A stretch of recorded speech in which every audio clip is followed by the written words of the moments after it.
For a great cup of joe, there's one thing you should know. Your morning brew can also be playful. Buff Boy Brewing guys make the temperature rise, and you surely feel naughty when you swallow our coffee.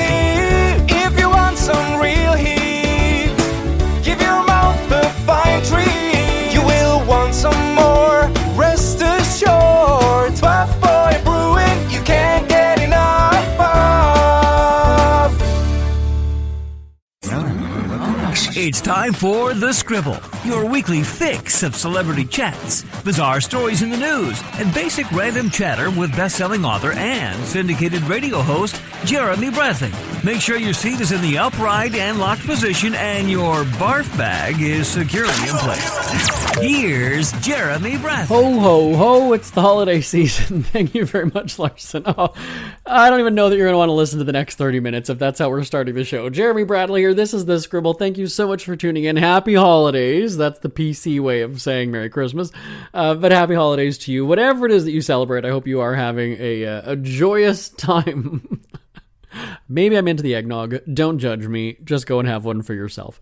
We are going to talk about the holidays and how you can make the most of it. Whether you're getting together with a lot of people or you're just going to be spending time on your own, the holidays are here. Deal with it. How are you going to deal with it? Is it a good time? Do you like the loudness? Do you like the kids screaming, the excitement? Or do you just prefer cuddling up and watching a movie by yourself? We're going to talk about the holiday season because it's just days away on The Scribble right after this.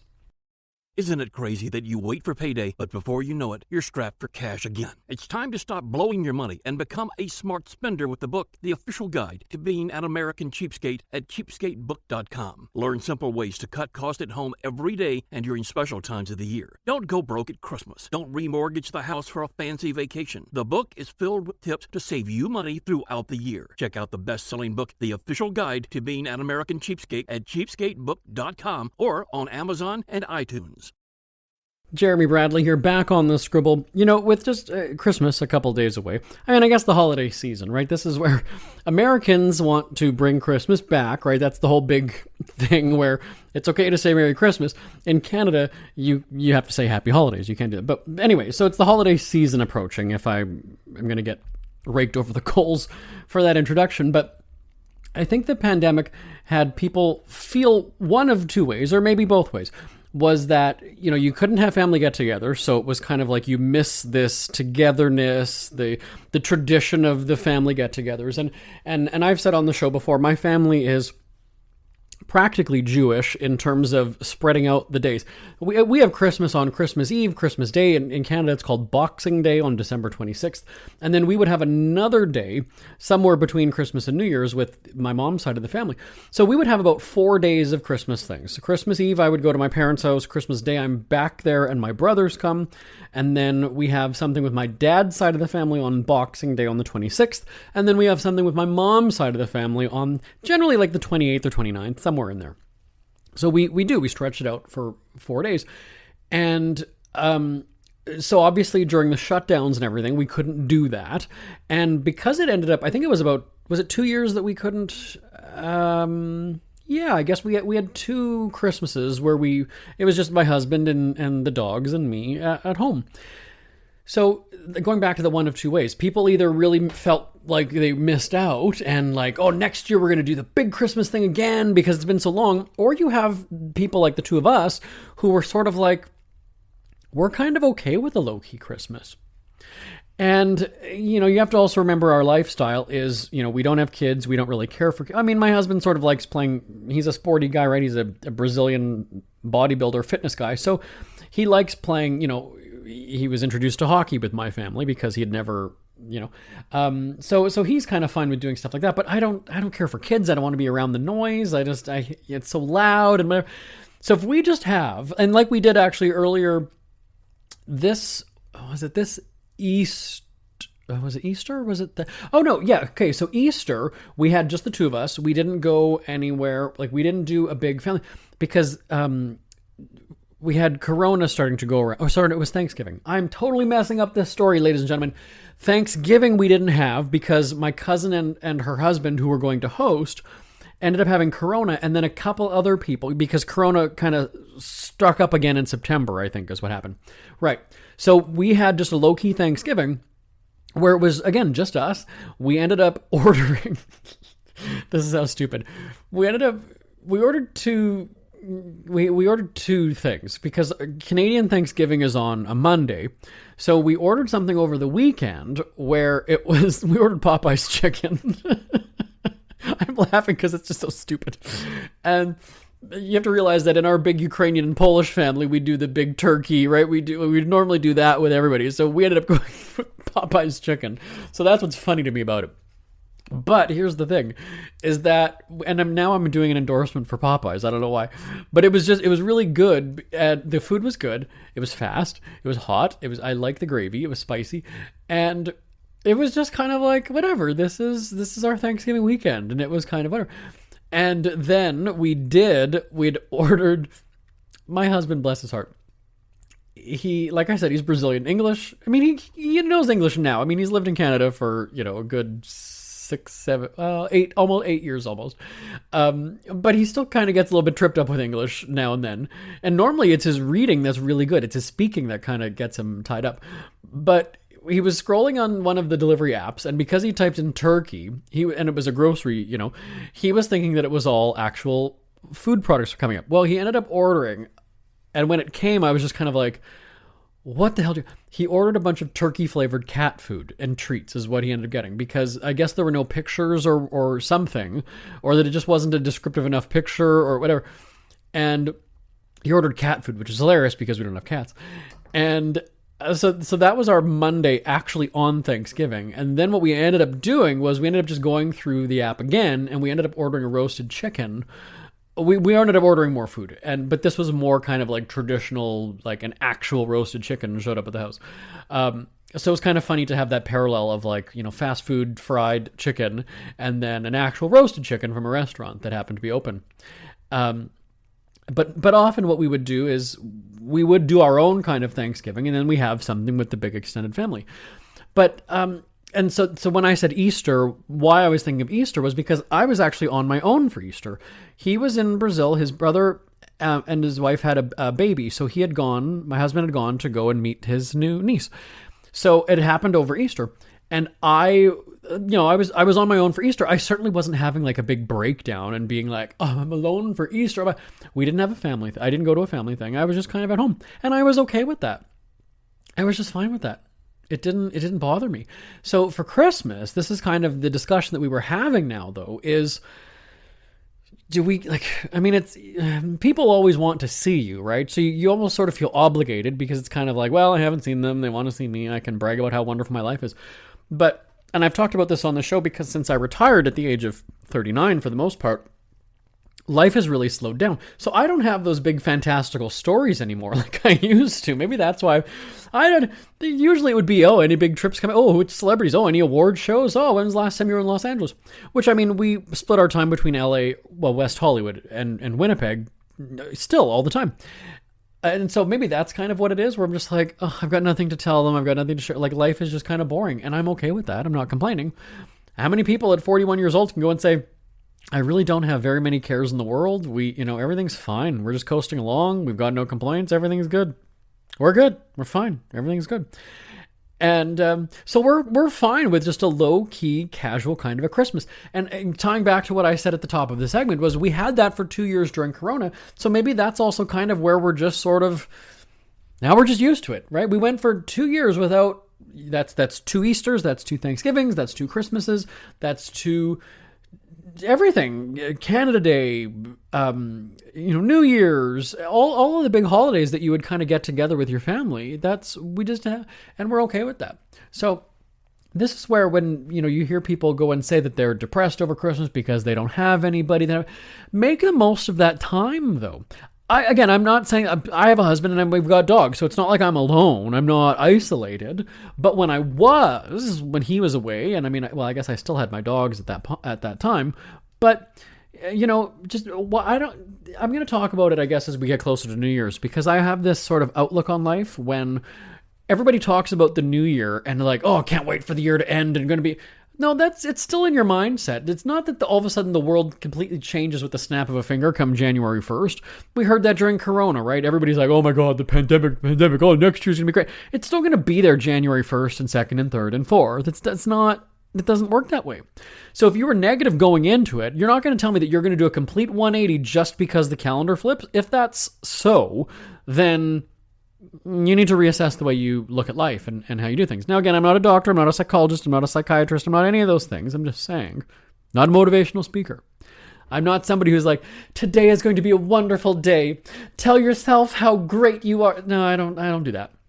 But I'm just saying that, I make the most of the time. If I want to, lie in the bathtub on a cold winter day and it's Christmas Eve or Christmas Day or whatever it is, and watch TV, have a drink, or just lay on the couch, or move the coffee table and lay on the living room floor with the dogs and just watch TV until we fall asleep, that's great. We're going to do that. And I'm fine with that. I'm not going to go and like I said, different story during the pandemic where you could not go and do things, right? You have the choice. Now you can go out. You can go to a movie by yourself. There's nothing wrong with that. You can go, take a walk. You can go and do all those things. And because I think maybe because I was single, you have to remember that I was single for a good 30 some years of my life. So I was very used to being on my own, being alone, not doing anything. It was actually an incredible shift, incredible in a very overwhelming way, to have somebody around all the time, because that's certainly not anything that I was used to. And obviously it's made my life better, certainly. But I don't see being alone as like this devastatingly sad thing. And so that's where, and again, I'm not talking about, suicide and depression, whatever. I'm just saying it's in the way you look at things. If you look and see the negative about your day and how, I'm all by myself on Christmas, nobody loves you. Love yourself.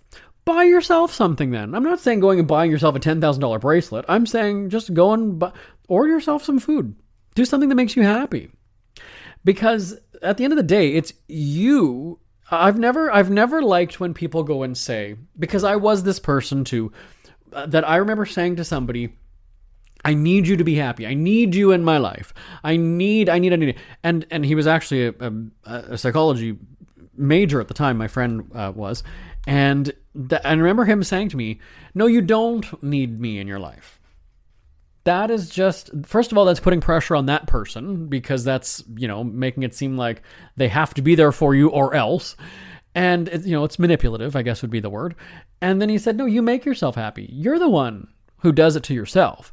If you overthink things, if you do this, if you say this, if you don't do this, if you don't say this, then that's on you. And obviously you don't want to hear that in the moment, right? You want to go and get defensive because somebody's kind of telling you how to think or that you're wrong or whatever it is. So when you take that step back, you're kind of like, yeah. Now, he was saying that to me when I was in my early 20s and I was depressed and on anxiety and depression medications, and, life for me was just kind of shitty. I was I wasn't supported when I was living with my parents. I was living in the basement. It was just kind of my own, like a groundhog kind of a hole or a gopher hole.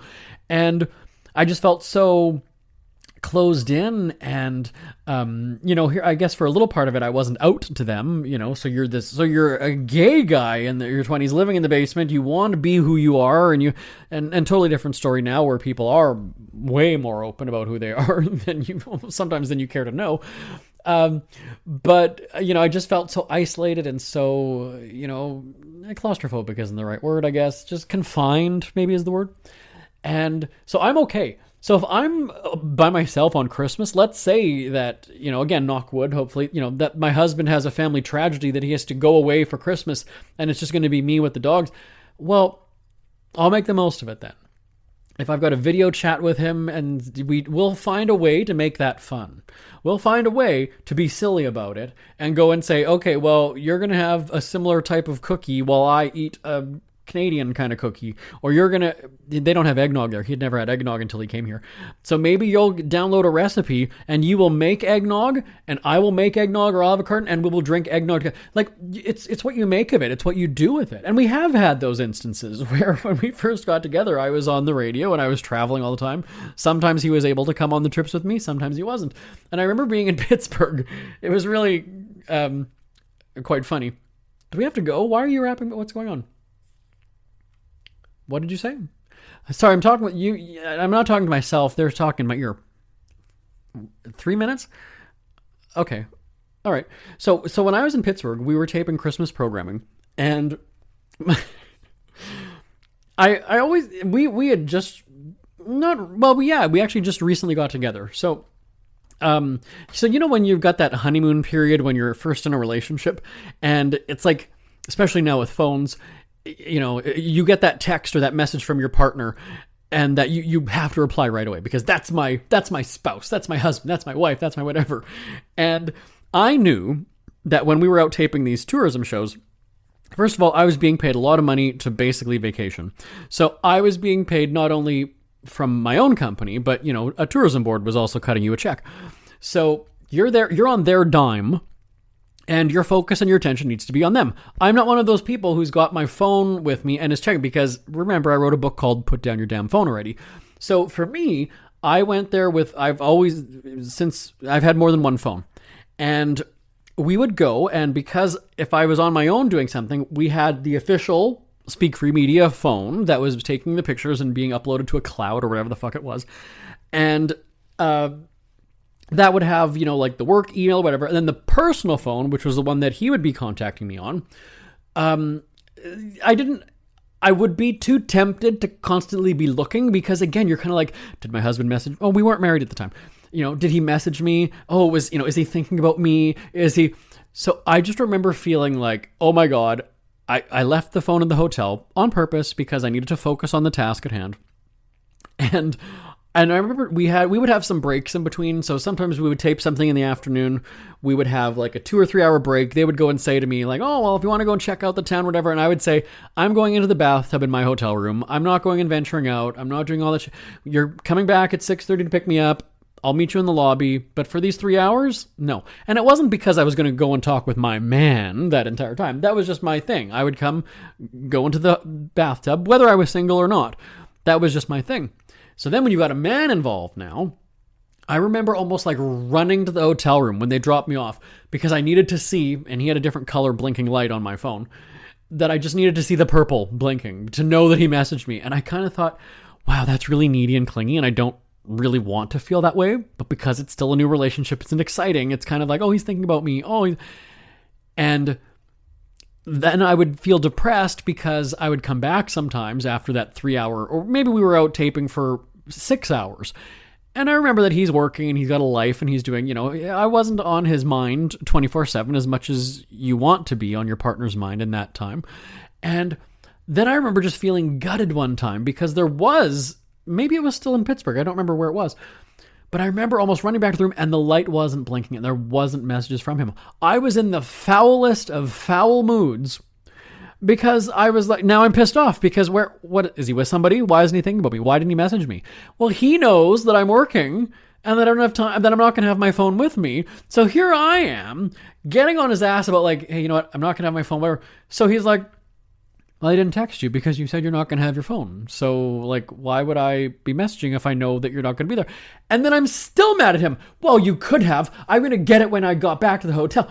And it was just so weird that that's how I felt. So once I was able to recognize those things in myself, I know you're wondering, where's JB going with this story? It's something like that too, where I'm okay. I know that he's thinking about me. He doesn't have to tell me that. And let me tell you, I was one of those back in my 20s when I was starting to hang out with guys. So did you think about me today? How much did you think about me? What did you think about? When was the last time you thought about me? Now thinking about it, I want to punch myself in the face. I really do. It was so obnoxious and needy and clingy. It was so gross that I would kind of just be like, wow. Now I'm kind of like, well, if he didn't think about me, well, fuck him then. You know, whatever. It's not, but I'm not calling him out. I'm not confronting him. I'm not doing that because I'm secure in my life. So that goes back to what I was just saying about Christmas. If we have a low-key Christmas, if Christmas is by myself, if I just decide to go and say, you know what, I'm kind of sick of everybody, meaning my husband and the dogs, and I just want to get a nice hotel room, or I just want to like go to Toronto or something for the day, I'm going to do it. And I'm okay to do that. And that's fine. And that's where people go and say, well, it's the holidays, whatever. But here's the thing, though, is that I think that's also overrated too, because I know, so this is back to my single days then. So I was living on my own. I was by myself. I've had a big family my entire life. But that first Christmas morning when I was in my own house, I didn't have anybody with me. I had one dog at the time. I didn't have Basil. No, my first 3 Christmases in my house, I had one dog. And so yes, I still technically had somebody with me. But I just remember that first kind of Christmas morning because, it's a radical difference when you're at your parents' house. Christmas morning is different because mom is making breakfast, there's opening presents, you're doing whatever, there's something Christmassy happening. But then when you're on your own in your own house, I was kind of like, it's Christmas morning. It doesn't really, whatever. I mean, I'll do the usual things, watch Home Alone, watch, National Lampoon's Christmas Vacation, and that's it. And so it was sort of a shock to the system, to the emotional system, shock to the stomach as well, because you're not having the same foods when you're with everybody. But so it kind of took me a moment to kind of go and say, this is okay, though. It's okay. I realize that my brothers with their kids and their wives are having these big, things in their houses, but they also want to do that. And they're doing it. If I just want to have a low-key Christmas and be away from everybody, that's okay. So that's my message to everybody is, you can have, Christmas is or the holiday season is what you make of it. If you don't want to celebrate, if you don't want to do anything, that's okay. If I want to just do Thanksgiving by myself and order Popeyes, okay. It's when people tell you that that's not right or that that's not, and feel bad for you. You didn't celebrate Thanksgiving with anybody? You didn't celebrate Christmas? Oh, well, you should have called. Oh, you could have come over to our place. I didn't want to. What? No, don't feel pity for me. Let's not, misconstrue the whole, no, I wanted to be on my own. That's okay. And so people feel so threatened when they're by themselves. So back to that friend who was a psychologist, as I said, I know they're like, you had 3 minutes and now you've blown through another 6. I can hear you guys talking, by the way. I hear you in my ear. But that psychologist friend, he was a psychology student when he was my friend in our 20s. And I remember him saying to me that he got depressed when he was home doing nothing. So he had to be out and being social 6 days a week. That 7th day he didn't know what to do. It got him depressed because he's like, well, I'm at home doing nothing. I'm wasting the night.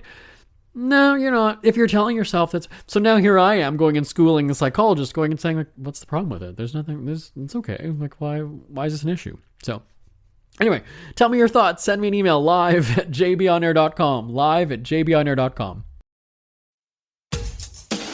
Ever had something to get off your chest but never had the balls to say it? That's a load of crap. Speak Free with JB.com is exactly what you've been waiting for. Your chance to tell it like it is and not care what anybody else thinks. Have your say on issues of the day. Join newspaper and radio columnist Jeremy Bradley as he tells it like it is. Hundreds of thousands of people have stopped by, including some well-known celebrities who have had a chat with JB and speak candidly about what's really going on in the world. You can join them too. Have a rant or a rave. Be brave and head on over to www.speakfreewithjb.com now. Who are the Kardashians feuding with now? What did that little thug Justin Bieber do this time? Who's getting hitched? And who's headed for Splitsville? Hear the latest celebrity news and gossip every day on Entertainment Wrap-Up. The good, the bad, the ugly, but mostly the ridiculously hilarious. It's all recapped in this daily segment at entertainmentwrapup.com. Have a laugh at the expense of the rich and famous when they take themselves way too seriously. It's 3 minutes of time-wasting fun at entertainmentwrapup.com. Check out Entertainment Wrap-Up at entertainmentwrapup.com. Brought to you by Speak Free Books. JB here, back on the Scribble. So just speaking of the holiday season, when you were a kid, I'm sure you made a Christmas wish list. For us at home, my mom worked at Sears when we were, my brothers and I were growing up. So we'd always have the Sears catalog. Now, I'm obviously talking to an older demographic to know what the Sears catalog is, but that was a big thing, right? It ended up being, I think it was at least 400 pages. I mean, it was a very thick, I was going to say it's compared to a phone book, but again, our younger listeners don't know what that is either. But you know the Sears catalog if you're of a certain age. And so I remember going through literally every page, right? Maybe we would jump the women's clothing section or the bedding section or the, whatever, just because it didn't apply to us as kids. But I remember going through and essentially making a list of this is what I want. And it's such a greedy thing as a kid, right? I mean, you don't realize that until you're older, where you're just like, wow, I had all these demands. And I remember doing the Mickey Mouse watch and of course all the toys. For some reason I loved cash registers. I always wanted to be a cashier. So if there was a cash register or a checkout, sometimes they'll have that produce thing. You'll have a little plastic basket and some plastic fruit and the checkout with the scanner or whatever. I would definitely want that. And so I would have those on my list, mostly toys. My brothers wanted the sports things, the hockey stuff. But, being the gay kid, I wasn't asking for dolls or anything like that.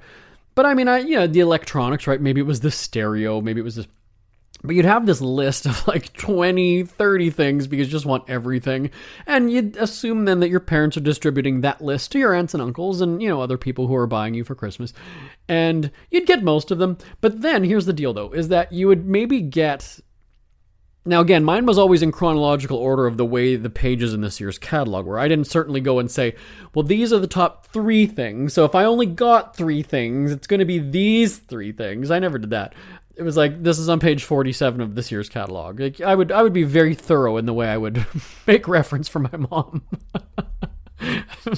And so as you get older, though, right, you kind of have that now where my mom would say to us, you know what, just don't get us anything. And same thing with birthdays, anniversary, whatever. Let's just do dinner. Just come over. We'll have a barbecue. So I'm kind of at that point in my life where, you'll have people that ask you, and my husband will ask me, well, what do you want for Christmas? It's first of all, and this isn't a knock at anybody's income, but I always got to say, I have way more money than you. If I've wanted something this year, I would have just gone and bought it for myself. And there's a lot of people that say that, right? Oh, I don't know. If I wanted something in October, I'm not going to wait and go, well, maybe I'll just ask for that for Christmas. I mean, because here's the thing, is that if you can't afford, I mean, how much are people spending on you for Christmas? If you can't afford it yourself, I mean, that's also very greedy of you to wait for somebody who's got more money to buy it for you. But hey, to each their own. His or her own. I don't know if we can say that anymore. But that's where I'm kind of just I don't even know. So it's almost kind of like a bonus then. I won't even tell my husband, because if I wanted something, I would have bought it. So I want to know from you, as an adult, with your partner, do you make a list of stuff that you want for the holiday? Do you make a wish list? Is that still something you do? Does your partner even ask you, what do you want for Christmas? Because that's something that I've said too, though, is he should know me. If you've got open communication, your partner knows you well, they'll know what you want for Christmas without asking. That's just my thought. And if you're going to be a dick like me, you'll give him shit for asking you what you want for Christmas, because he should know. He should know what I want for Christmas.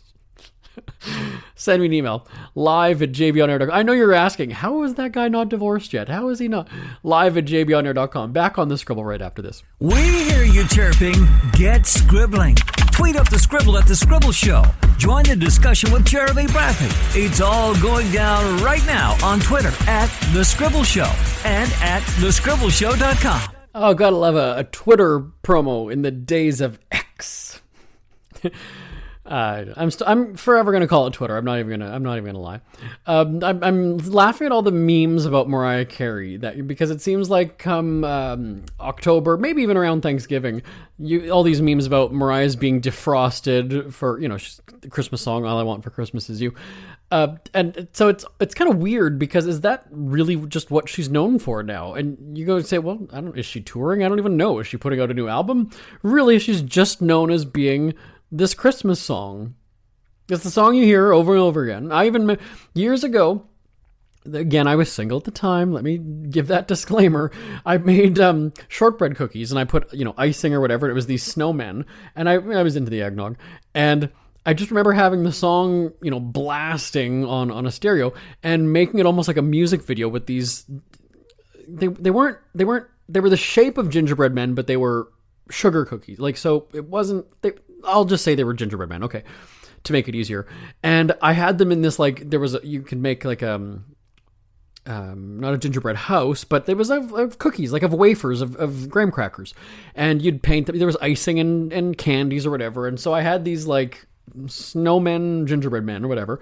And, had like flashing lights and just all these. I thought, I'm just gonna make a music video of like cookies, and that was I did that way. But that's, I think, what Mariah Carey is just known for now. She makes like $1 million from the streaming of the song one season, and then she's laughing all the way. I mean, I'm sure her lifestyle is more than $1 million, costs more than that, but anyway. So, my name is Jeremy Bradley. Again, the email address, live@jbonair.com. Feel free to give me a shout anytime. It's always awesome hearing from you. Even you Scrooges and Grinches. We'll probably bond, actually, if you do.